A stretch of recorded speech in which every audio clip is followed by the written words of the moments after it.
আসসালামু আলাইকুম। নিশ্চয়ই সবাই ভালো আছেন। আলহামদুলিল্লাহ আমিও ভালো আছি।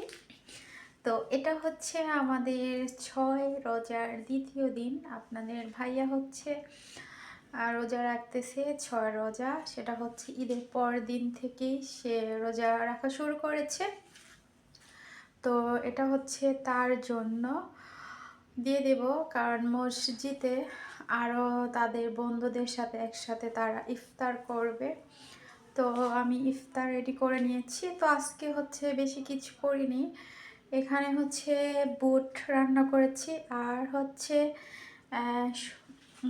শসা, তারপরে গাজর, লেটুস পাতা, পালং শাক, এগুলো দিয়ে ডাল দিয়ে হচ্ছে পেঁয়াজি বানিয়েছি। আর এটা হচ্ছে চিকেন দিয়ে একটা টিক্কা করেছি।